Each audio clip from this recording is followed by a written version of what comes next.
ajudar o progresso, a fim de subirmos até vós. Dai-nos a caridade pura, dai-nos a fé e a razão. Dai-nos a simplicidade, que fará de nossas almas o espelho onde se refletirá a vossa imagem. Assim seja.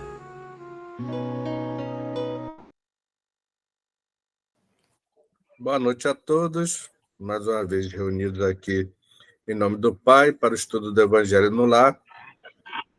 Hoje com a lição número 100, a lição 53, 53 do livro Pão Nosso em Cadeias, uma carta do nosso irmão Paulo. Hoje Marli não está presente, então eu vou fazer a leitura e a gente entra aqui no estudo. Só um minuto, por favor. Lição 53, em cadeias, pelo qual sou embaixador em cadeias, para que possa falar dele livremente, como me convém falar. Paulo, Efésios, a carta de Efésios, capítulo 6, versículo 20. Observamos nesta passagem o apóstolo dos gentios vem numa afirmativa que parece contraditória à primeira vista. Paulo alega a condição de emissário em cadeias e, simultaneamente, declara que isto ocorre para que possa servir ao Evangelho livremente, quando convinha. O grande trabalhador dirige-se aos companheiros de Efésio, referindo-se à sua angustiosa situação de prisioneiro das autoridades romanas. Entretanto, por isto mesmo, em vista do difícil testemunho, trazia o espírito mais livre para o serviço que lhe competia realizar. O quadro é significativo para quantos pretendem a independência econômica financeira ou demasiada liberdade no mundo, a fim de exemplificarem os ensinamentos evangélicos.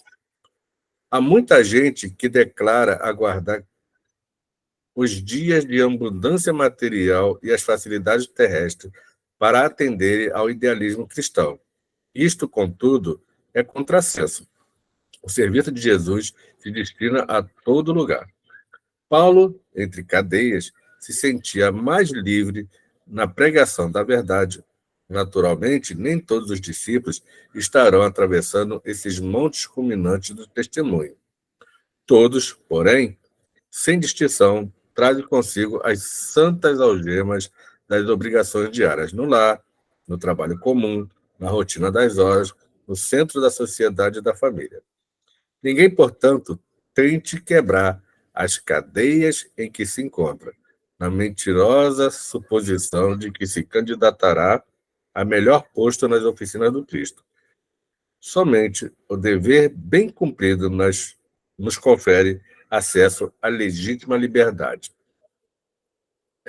Vou começar aqui, Rodney. Na carta, você tem uma referência? Eu tirei 2 referências dessa carta.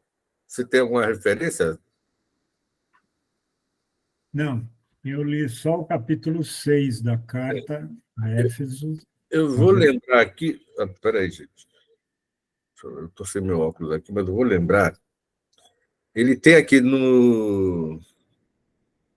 Acho que está no versículo 22. É que eu estou sem óculos aqui, mas acho que é o 22. Ele fala assim, ora para esse... Não, minto. Eu pedi o capítulo 20.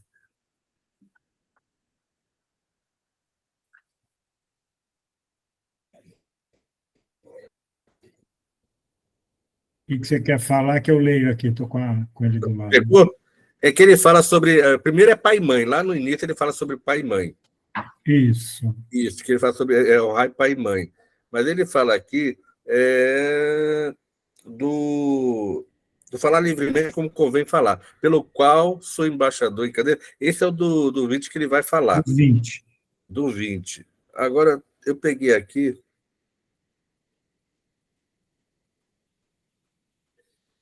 Troco.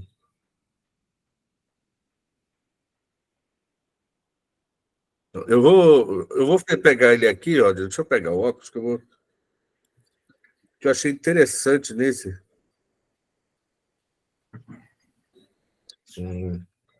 Criança todo fiz.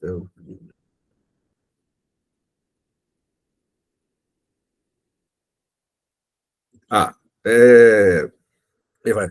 Vós, servos, obedecerei a vossos senhores segundo a carne, como temor e tremor, na sinceridade do vosso coração, como Cristo.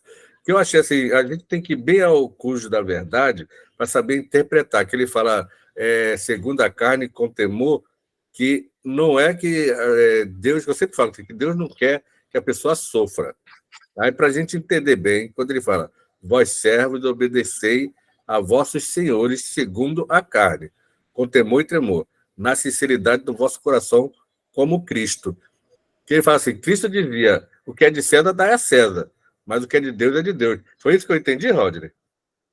O que ele está falando nesses primeiros versículos desse capítulo 6 dessa carta aos Efésios, ele vai falando do Pai, do Filho, do servo, do Senhor, e por aí vai. Ou seja, existe essa hierarquia social, e por uma questão de ordem a gente respeita, mas esse respeito ele é mútuo.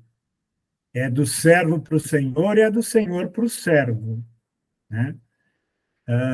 Então, tem um palavreado, às vezes, um pouco mais rebuscado, etc., mas conceitualmente é isso, né? Que cada um está na sua função, exercendo o seu aprendizado, né? E quando ele fala desse versículo 20, que ele está na prisão, que aí sim ele se sente livre, é porque alguns poderiam imaginar que ele divulgando uma mensagem que àquela época era proibida, porque a Boa Nova estava sendo perseguida e Paulo, ainda na condição de Saulo, foi um dos perseguidores iniciais dos ditos cristãos, porque esse nome cristãos ele aparece bem mais à frente, né? Já com Saulo na condição de Paulo, convertido e fazendo suas viagens, né? E quem dá essa sugestão é Lucas. Lucas era um médico que conheceu Paulo numa das suas andanças, e aí, nesses encontros da Boa Nova, ele sugeriu que se diferenciasse quem acompanhasse Jesus de cristão, que se usasse o nome de cristãos, né? Agora, voltando, Paulo se diz livre na cadeia, por quê? Os judeus e depois os romanos, a pedido dos judeus, perseguiam quem seguia os ensinamentos de Jesus. E muitos tinham medo de ser presos. Mas Paulo já não tinha mais esse medo, né? Quem lê o livro Paulo e Estevão vai ver o quanto ele apanhou, quanta pedrada ele tomou, quantas vezes ele foi preso, né? Então, ele se dizia livre para falar o que ele pensa com respeito ao Evangelho de Jesus, porque preso ele já estava, né? Ninguém...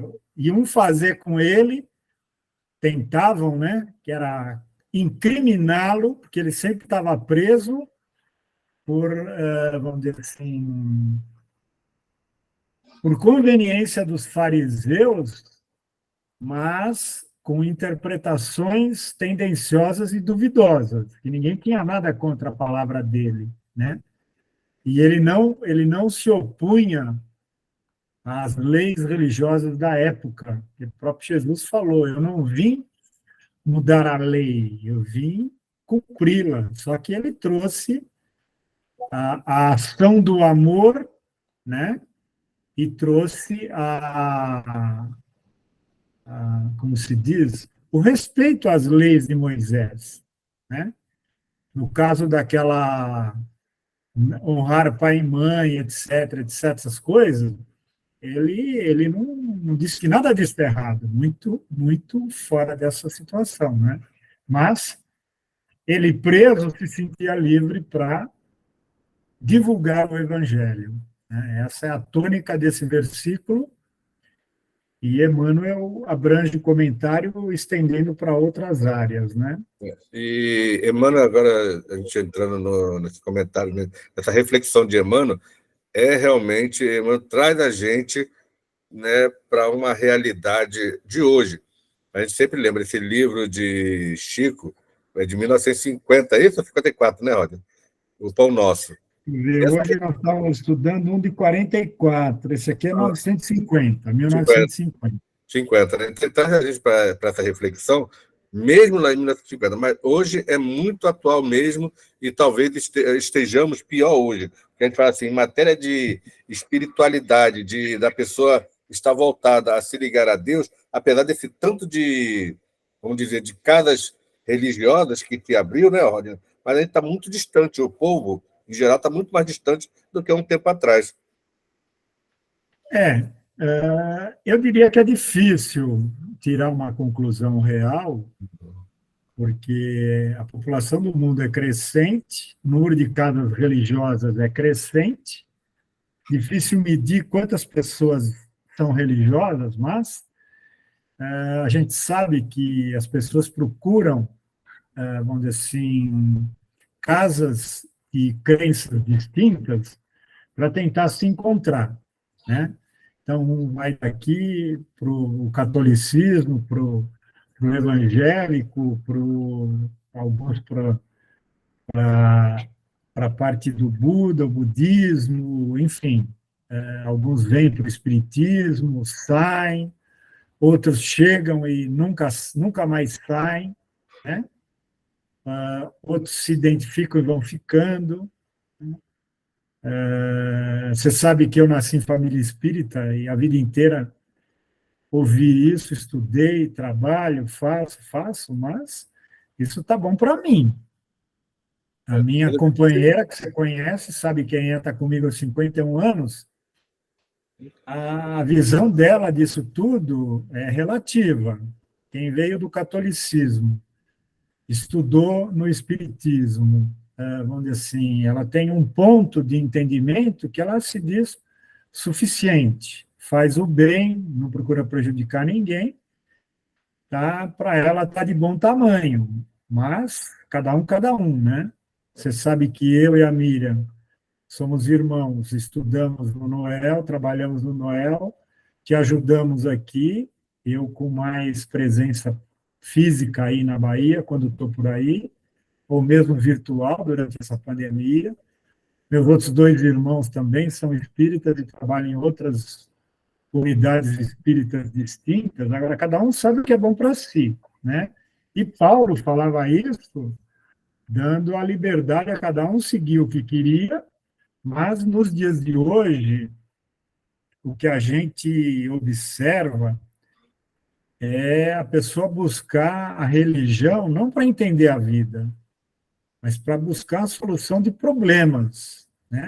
Às vezes até de natureza que não passa pela religiosidade, por entender a lei de causas e efeitos, é uma necessidade da pessoa, pode ser saldo bancário, pode ser dificuldade de arrumar um companheiro, uma companheira, uma decepção afetiva, perda de um ente querido. Tem milhões de possibilidades que a gente não conhece a necessidade de cada um, nem vamos julgar. Mas as pessoas pulam de uma religião para outra, às vezes, por não se identificar ou não conseguir as respostas para as suas necessidades. E a gente sabe que tem, por exemplo, tem uma professora que dá aula comigo de segunda-feira, que o filho dela é nosso colega de trabalho no Noel. E ele é casado com uma moça evangélica, frequentadora de templo, atuante, trabalhadora, etc. Essa professora, minha companheira, ela já foi em cultos evangélicos E ela fala, conceitualmente, tem bastante semelhança com o que a gente faz no caso das palestras, do passe magnético. Então, essa essência ela já está parecida, né? Assim, Agora, não vamos falar de dízimo, dessas coisas que outras doutrinas meio que colocam que esse é um dos caminhos para a salvação. A gente sabe que não é, né? Não é o fato de você pagar o dízimo ou de você contribuir. É uma máxima na doutrina espírita que fora da caridade não há salvação. Mas a caridade não é só donativo, não é só dinheiro, né? Já falamos tantas vezes de você se empenhar em ajudar o próximo com o seu esforço, né? Você dá do seu conhecimento, você dá da sua experiência de vida, etc, etc. Pode eventualmente dar dinheiro também, não tem contraindicação para isso, mas é difícil você ponderar. Mas eu reconheço que nos dias de hoje tem uma muvuca religiosa aí. como diria Calil Gibran, é belo dar de vossas posses, mas é mais belo quando dá de vós mesmo. E aí vai o óvulo da viúva. Rodney, entrando aqui no texto, propriamente dito, na reflexão de Emmanuel, ele fala assim, ele começa falando, observamos nesta passagem o apóstolo dos gentios numa afirmativa que parece contraditória à primeira vista. Paulo alega a condição de emissário em cadeias e, simultaneamente, declara que isto ocorre para que possa servir ao evangelho livremente quanto convinha. Ele fala assim, não é que ele quisesse estar divulgando o evangelho nesta condição, mas nem por isso ele deixou de fazê-lo, né? Exatamente. E com aquilo que eu comentei anteriormente, com a liberdade de verbalizar o que ele achava que devia verbalizar, porque preso ele já estava. Né? Então, muitos não faziam isso, ou faziam às escondidas, né? Quem leu Paulo Estevão vai ver que nas perseguições lá em Roma, né, o pessoal ia fazer os encontros para orações, etc., nas catacumbas, nos cemitérios, nos lugares afastados da cidade, para não serem vistos ou pegos, né? Porque aí seriam mortos, aí, lá em Roma seriam jogados aos leões, né, no circo, enfim. E o mínimo que aconteceria era ser preso, né? Agora, quem leu Paulo Estevão vai ver as várias tantas vezes que Paulo foi preso em lugares variados, né?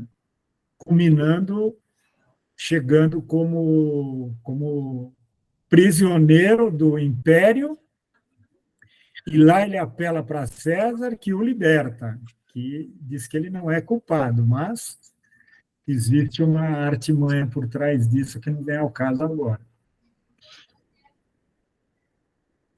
Que ele fala aqui no seguinte, o trabalhador dirige-se... se alguém quiser interromper, pode falar, gente.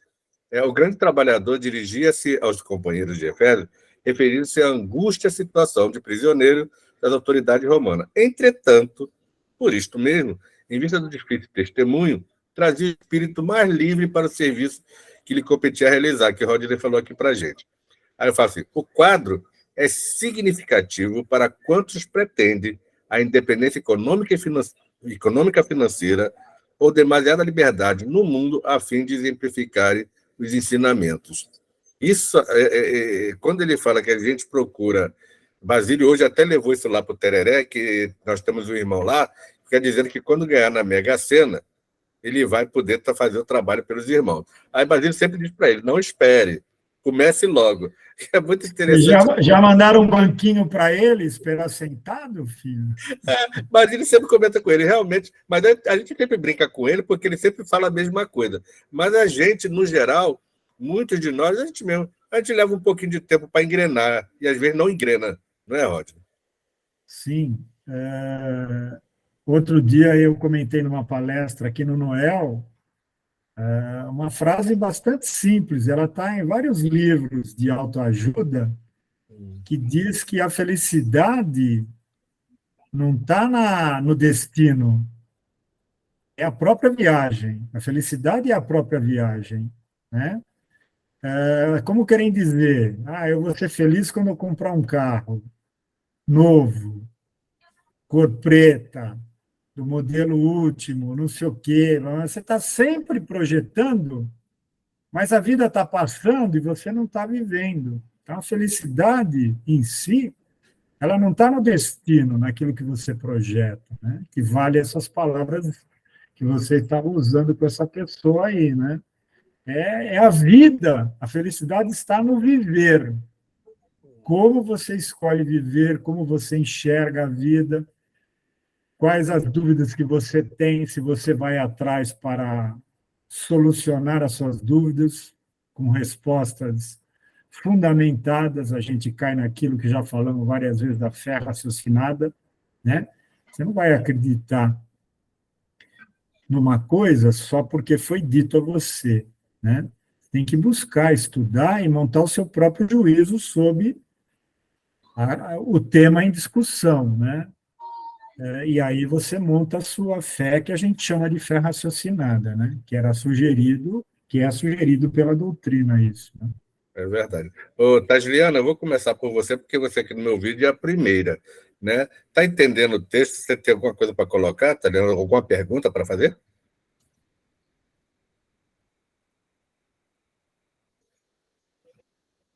Seu microfone não quer falar? Pronto. Estou apanhando aqui. Estou entendendo tudo, está perfeito. Até agora, nenhuma dúvida. Tá certo, muito bem. Nívia, quer ter alguma dúvida? Tá tranquilo também, que tenhamos um caminho proveitoso, né, ao longo da vida, na nossa jornada, que procuramos sempre estar atento ao que a vida nos proporciona e seguimos felizes, mesmo com as limitações, as dificuldades que às vezes a jornada nos impõe. Agora, tem trabalhadores, né? Não, Martinha, que está intertida, tem trabalhadores como minha irmã Martinha, que trabalhava e agora resolveu descansar e fica se desculpando todo dia que não dá para voltar, né, nos trabalhos na igreja, né? Não, Marta? Mas as concentrações celestiais estão bem presentes. Pode continuar entre orações, muita intenção de quem é meio esquecido em foto. Pode, porque muitas das pessoas que estão tentando vir, e acredito que já estava na missão e está um pouquinho distante.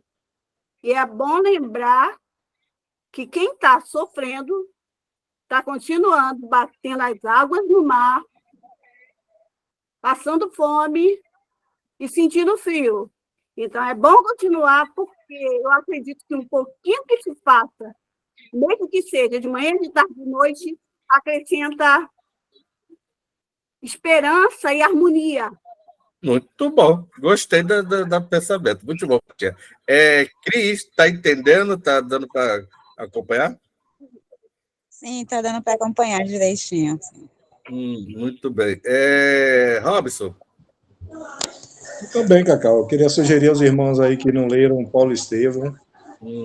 É um livro divino. E, na verdade, a prisão de Paulo foi a salvação dele, porque se os judeus botassem a mão nele mais uma vez, ele provavelmente estaria morto.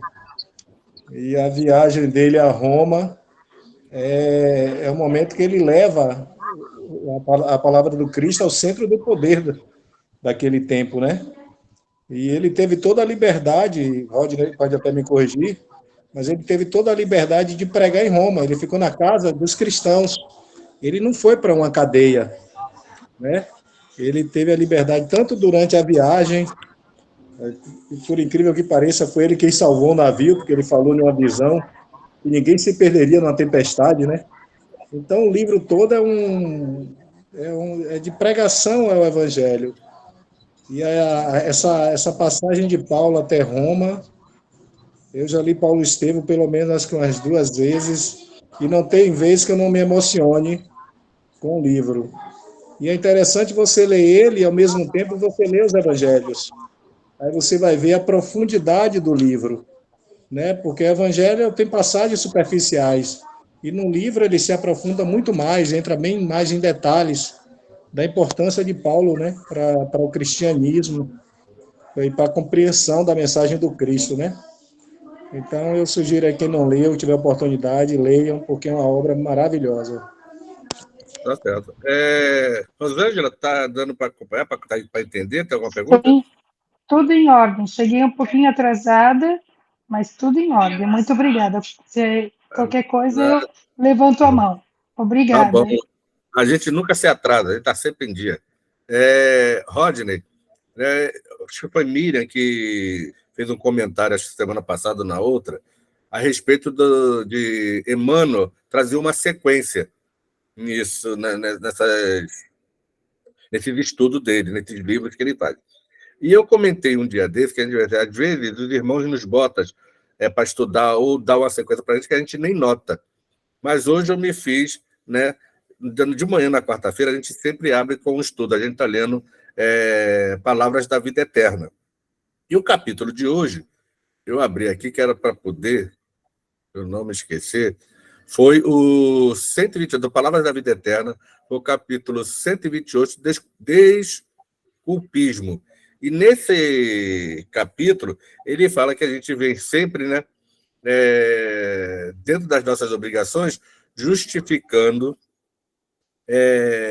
delinquência, costumam justificar-se com vigoroso poder de persuasão, mas isso não lhes exonera a consciência do resgate preciso, que é essa coisa da gente ficar se desculpando para o não trabalho. Aí você fala assim, ele tanto lembrou a gente de manhã, né, dessa coisa da gente ficar dando desculpa para tudo que a gente quer fazer e não faz.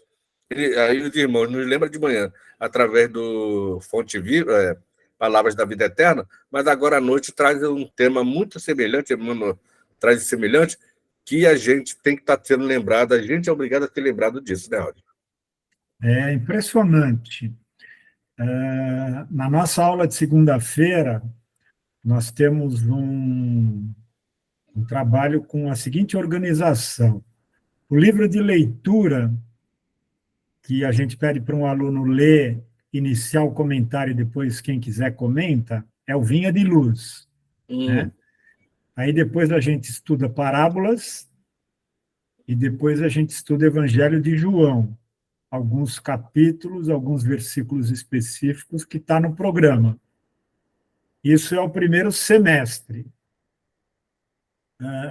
Se você observa e olha as parábolas, às vezes a gente vai de uma em uma, de duas em duas, o Evangelho de João, às vezes, é um pouco mais difícil, a gente perde mais de uma aula num capítulo, enfim. O encadeamento de mensagens semelhantes entre os três livros é absurdo. Sempre é absurdo. E agora, comentando o que o Robson falou do livro Paulo Estevão, é o 7º ano seguido que eu estou dando aula no Aprendizes do Evangelho, e o livro do 2º semestre é Paulo Estevão, que nós adotamos por ideia de um trabalhador, que a gente estudasse o livro ao invés de dar o livro para a leitura, né? Então, cada estudante prepara um capítulo num determinado dia de aula, né? E a gente comenta. Então, fora as vezes que eu li, pela leitura em si, eu já li 7 vezes, para poder acompanhar a aula, né? Então, e cada vez que você lê, você se atenta para um detalhe diferente do que você tinha apreendido até então. É impressionante. Esse livro, ele é riquíssimo, riquíssimo. É verdade. Esse livro tem há 2000 anos, 50 anos depois, todos eles, né, nos trazem esses esclarecimentos fantásticos. Continuando aqui, Rodney, ele fala assim, há muita gente que declara aguardar os dias de abundância material ou facilidades terrestres para atenderem ao idealismo cristão. Isto, contudo, é contrassenso. O serviço de Jesus se destina a todo lugar. Quando ele fala assim, a todo lugar, não quer dizer que você tem que ir a um lugar determinado. Dependendo do seu tempo e disponibilidade, é no lar, é no trabalho, você pode estar trazendo isso a todo momento. Sim, hoje até com a mídia, uma internet, é um Facebook, é um WhatsApp que você pode estar divulgando. Vamos dizer assim, que muitos grupos têm essa finalidade. Agora, como? Você pega o Instagram, por exemplo, e você só vai gente feliz, né? Sim. Pratos de comida bonitos, né? Vinhos, que ninguém põe o preço, mas são caros. Viagens, às vezes uma foto que nem foi a pessoa que vivenciou, mas é uma coisa postiça, é uma vitrine que você não consegue saber se aquilo é fato ou fake, para usar as palavras do momento. Né? E essas pessoas que você leu aí nesse parágrafo agora, que ficam esperando, escolhendo, etc., é algo parecido com isso. Guarda uma semelhança, né? Porque, efetivamente, você consegue trabalhar onde você estiver. Você falou da família. Eu vou lembrar, hoje fiz esse comentário na palestra à tarde. Você vai lembrar que eu fiz uma palestra aí, presencial, sobre Madre Teresa de Calcutá, né? A senhorinha lá, porreta. E ela falava muitas coisas interessantes, mas uma delas uma pessoa chega a ela e fala: o que é que eu posso fazer para ajudar na evolução da humanidade? Falou, volta para sua casa e ama a sua família. Essa foi a resposta que ela deu. Né? Sabemos nós que a família é onde a gente encontra muitas dificuldades.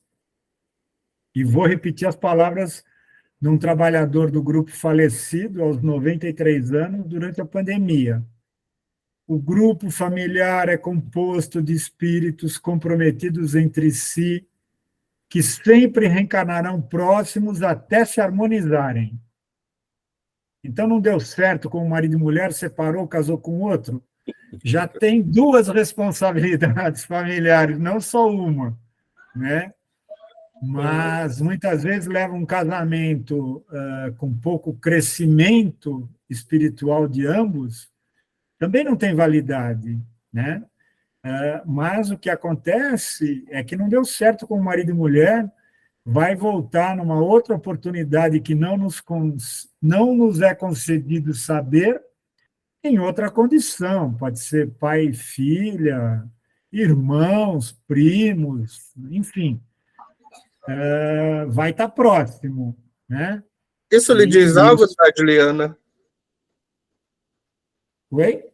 Tadliana, ela está do lado aqui do seu. Estou perguntando se esse detalhe lhe diz algo a ela. Muito. Vivenciei total isso. É que eu estou vendo você devagar, agora sua mente foi longe. Aí... Foi.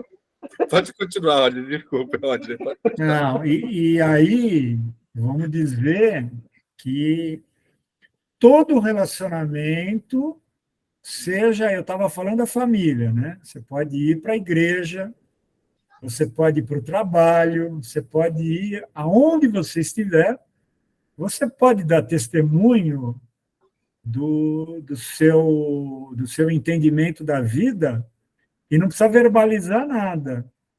É só o seu comportamento que vai ser observado e já vai falar tudo. Muitas vezes a sua palavra é verbo, ela é verborragia, que eu costumo dizer. Você fala bonito, mas na hora de agir e cumprir, segundo essas suas palavras, já. Então, o que vale, e aí eu volto de novo ao irmão José. Tem um livrinho bonitinho, pequenininho, Os 3 Passos para o Seu Autoconhecimento. E ele fala que a tua ação é a moldura do seu quadro moral. A ação é só a moldura. A sua intenção é a sua própria imagem moral. Ou seja, faça as coisas com a intenção que quiser, mas ela vai representar a sua imagem moral. E a sua ação, que pode ser bonita, vistosa, é só a moldura do quadro. Né? Vocês estão aí na galeria, sabem bem o que é uma moldura mais simples, uma mais rebuscada. Agora, o seu ato, o seu comportamento, a sua ação é a sua própria imagem moral. O Rodney, agora você colocando essa coisa da família e da reencarnação, como a gente vê. A gente sempre lembra assim que não precisa eu saber quem eu fui, o que eu fiz com a outra pessoa lá. O meu modo de agir agora é que vai fazer a diferença, seja com quem eu estou vivendo e fora daquele contexto, eu tenho que melhorar para com todos, não exatamente com um ou com o outro que, por um acaso, eu esteja ali achando que está ao meu lado para pagar uma dívida ou alguma coisa, né? Até porque você pode entender que você precisa se melhorar e você criar um postiço na sua cabeça que você fez um mal para o teu companheiro e você começa a viver um comportamento que ele não está na sua essência de ser, mas ele está como resposta de uma informação que você obteve e não deveria ter obtido, né? Isso eu posso falar, eu não vou contar para não ser antiético, mas eu sei de pessoa espírita que tinha dificuldade com uma mulher com uma filha, extremas dificuldades. E ela resolveu ir fazer um tratamento de regressão, que é perigoso e não é recomendado pelo Espiritismo, né? E ela foi descobrir, algumas encarnações atrás, que elas foram opostas num amor. Elas amavam o mesmo homem e se debateram e fizeram coisas não muito boas por causa do amor de uma mesma pessoa. Por bem, elas, ambas dentro da doutrina, conseguiram se harmonizar nessa situação e o clima melhorou, mas poderia não ser isso. Poderia não ser isso. E aí a gente fala, a bênção do véu do esquecimento, né, Roger?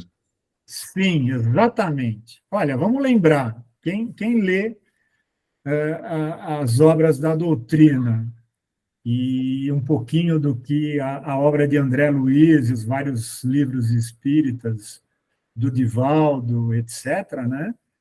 Do Manuel Filomeno de Miranda, é noticiado com muita clareza que nós, no nosso padrão evolutivo, no nosso padrão espiritual, provavelmente faremos um estágio no umbral, né? A gente está lutando para que seja curto, mas não sabemos.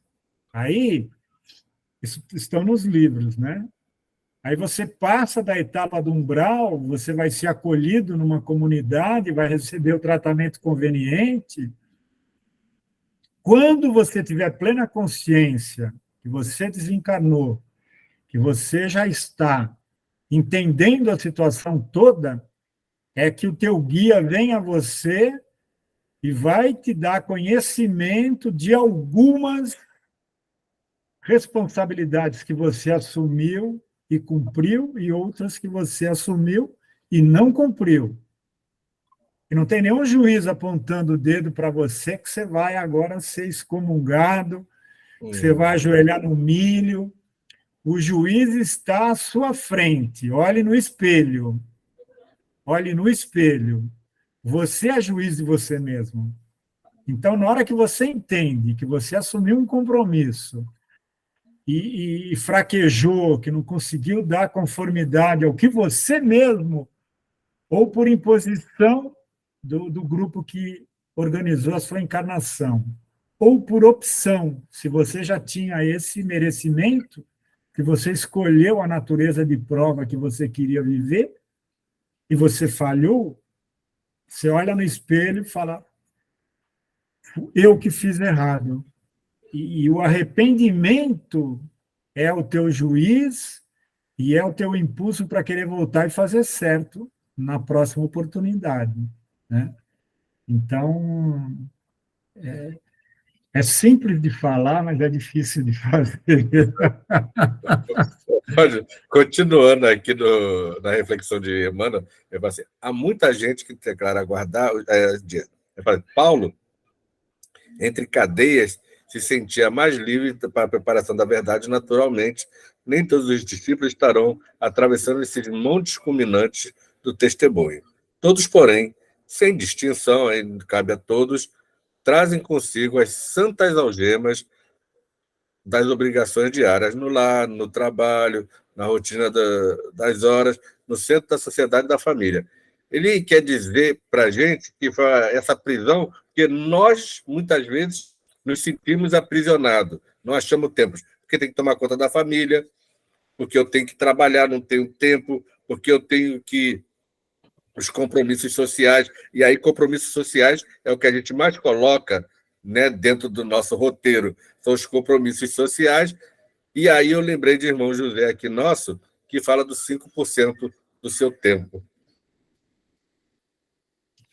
Esse parágrafo pode ser comentado com a explicação que a gente acabou de dar, né? Ele está falando aqui, trazem consigo as santas algemas das obrigações diárias. Então, é o nosso comportamento. Ele fala no lar, no trabalho, na rotina das horas, no centro da sociedade e da família. No lar, vamos entender a família imediata, né? Uhum. Pai, filho, irmãos, etc. E a família propriamente dito, a gente avança para os irmãos, sobrinhos, enfim, aí vai crescendo o âmbito dessa palavra família, né? Mas é isso, o nosso comportamento. Nós estamos algemados a essa... Quando ele fala que ele da cadeia prega o evangelho, a gente sabe o trabalho que ele fez, e essas cartas foram sugeridas que ele escrevesse, mais uma vez lá do livro, né, Paulo e Estevão, foram sugeridas a pedido de Jesus por Abigail e Gesiel, que era o Estevão, né, que foi ele foi o mentor, ele era os dois, né, Abigail, que foi noiva do Saulo, e o Estevão, que foi morto por apedrejamento pelo Saulo, que depois se converteu em Paulo, e esses dois espíritos foram os mentores de todo o trabalho e da vivência dele, né? A pedido de Jesus. Então, você imagina, quem não leu o livro, leia, e quem quer chorar, que está com problema nos olhos e está sem colírio, leia as 2 ou 3 últimas páginas só, que você já vai chorar, já vai valer um colírio espiritual para os olhos. Com certeza. Porque é o nosso comportamento, não tem... E ele fazia isso através das cartas, né? Quando ele não conseguia mais viajar tanto, ele foi inspirado para escrever as cartas que elas seriam divulgadas. O pessoal copiava, e cada um saía um emissário em cada direção para levar as cartas, que não deixam de ser ensinamentos. Eu estou com a Bíblia aqui na mão, que tem tudo, inclusive todas as cartas. Cartas, né? Verdade. E da prisão, ele continuou escrevendo. Seja onde estivesse, ele estava escrevendo e divulgando, né? Nesse trabalho que ele se dedicou de corpo e alma, né? Já que, quando ele matou, fico dando spoiler do livro, né, Robson? Quando ele matou Estevão, aconteceu que ele deixou de ser o noivo de Abigail, e depois de um tempo ela veio a falecer muito jovem, né? Muito jovem. Diga, Robson. Fala, Robson. Eu só complementando o Rodney, eu tenho um profundo, quando eu li Paulo Estevão a primeira vez, eu peguei um amor muito grande por Estevão. A defesa de Estevão no Sinédrio, quem tiver oportunidade de ler, é uma obra-prima, a defesa que ele faz no Sinédrio, antes de ser morto. E de lá para cá, nas minhas orações, eu peço assim, eu tenho uma admiração profunda, um amor a ele, e depois dessa obra, não consigo esquecê-lo. Nas minhas orações, sempre peço que ele vele por mim, por todos. É ele, Camille Flammarion, não, Leon Denis também, é outro que me emociona muito, a obra me emocionou muito. Mas Estevão, e aí como o Rodney diz, foi seu grande mentor da caminhada de Paulo, né? E Paulo é o responsável pela morte dele. Assim, é de uma sublimidade, e ele era um escravo, né? Então, assim, é apaixonante. O livro é um livro apaixonante. Quem lê realmente se apaixona pelo livro, porque é uma obra maravilhosa. Vamos dizer de passagem que a defesa que ele faz dele, consequentemente, da Boa Nova, ele está num meio hostil, né? Ele já está preso, está no meio hostil, no meio onde querem pegar a palavra dele como blasfemo, como blasfêmia, né?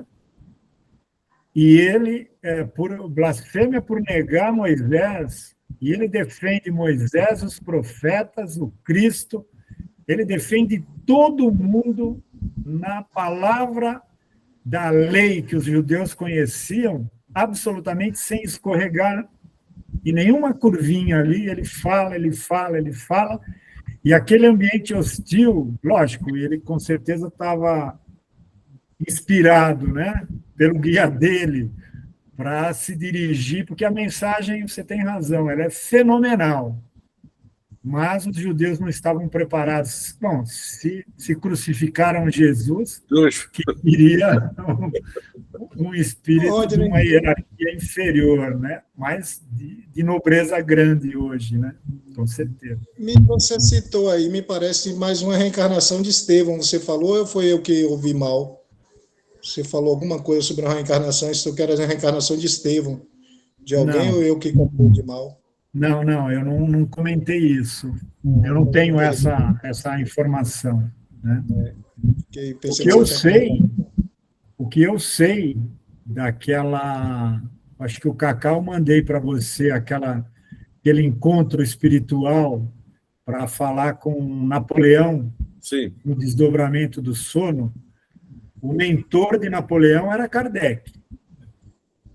E o Cacau, se tiver isso fácil, ele divulga para vocês. Se ele não tiver, ele me dá um zap e eu pego a mensagem de novo. Eu vou procurar para ele distribui para vocês.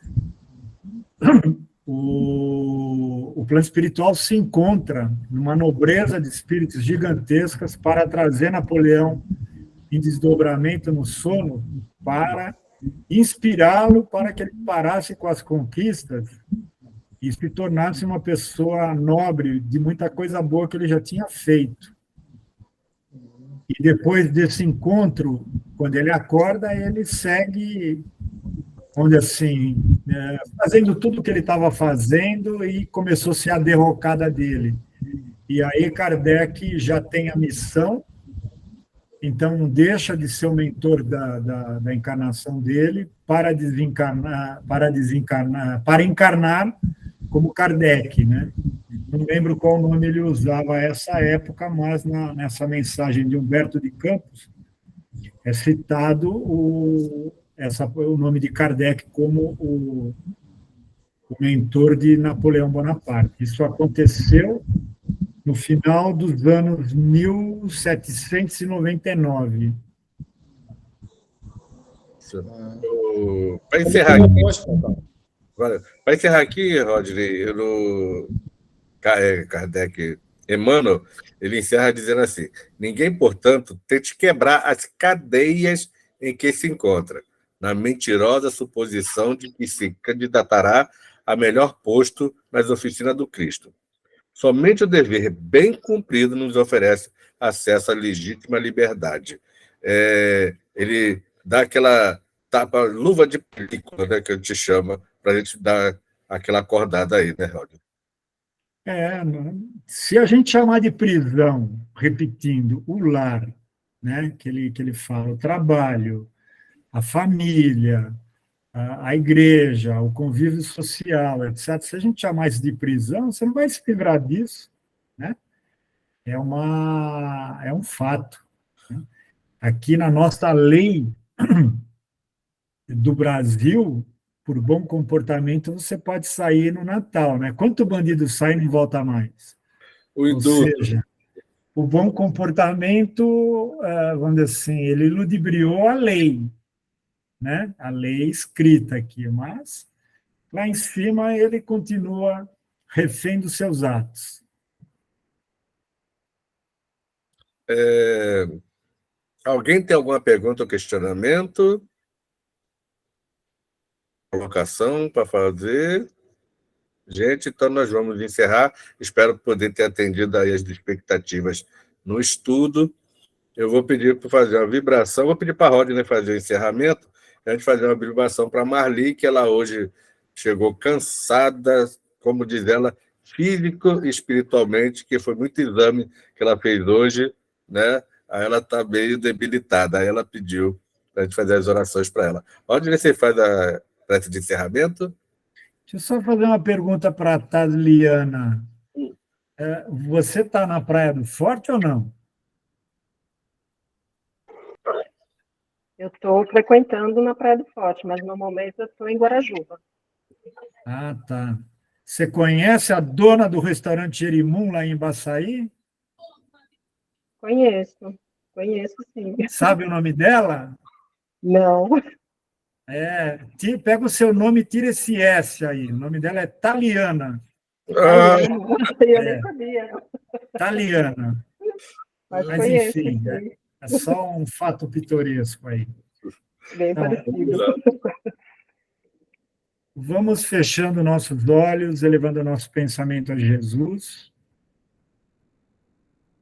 num tom de agradecimento por mais esta oportunidade de estudo, de conversa, que possamos também nos colocar na direção mais indicada do nosso comportamento, como insistidas vezes foi dito, no lar, na família, no serviço, no trabalho, na sociedade, na escola, enfim. Que possamos verdadeiramente alinhar o nosso discurso ao nosso comportamento e que o nosso esforço de aprendizado se perpetue nessa encarnação, que é a oportunidade que recebemos dos nossos irmãos do plano espiritual, de trabalho para o nosso próprio crescimento espiritual. Vamos também aproveitar vibrar pelo nosso planeta lindo, que a gente destrói pela ignorância do homem, que a gente destrói irmãos por guerras inconcebíveis, por etnias, por religiosidades distintas, por território, provocando êxodos de irmãos que são tratados como refugiados aqui e acolá, que todos possam ser abençoados, que esses que pensam na promoção dessas guerras possam também receber dos seus guias e mentores inspiração para fazê-lo de forma diferente, para o entendimento do somos todos irmãos, amai-vos uns aos outros, como Jesus já colocou.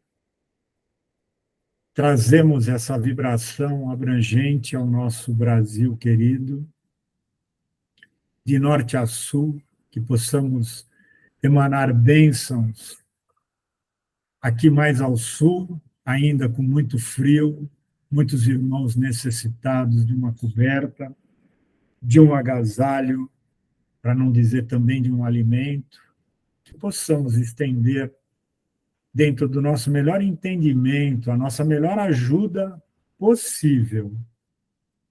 E assim, a gente, antes de encerrar, pede pela nossa colega Marli, que sempre nos gratifica com seus comentários, com seus resumos muito oportunos, concisos, extremamente objetivos e certeiros. Que ela possa ter uma noite com bom descanso e que amanhã ela se sinta renovada nesse cansaço físico. Pedimos também licença para vibrarmos por nós mesmos, para que possamos ser pessoas melhores a partir de amanhã, se possível, ou pelo menos a partir do nosso entendimento. E agradecidos, nós nos despedimos em paz. Que assim seja.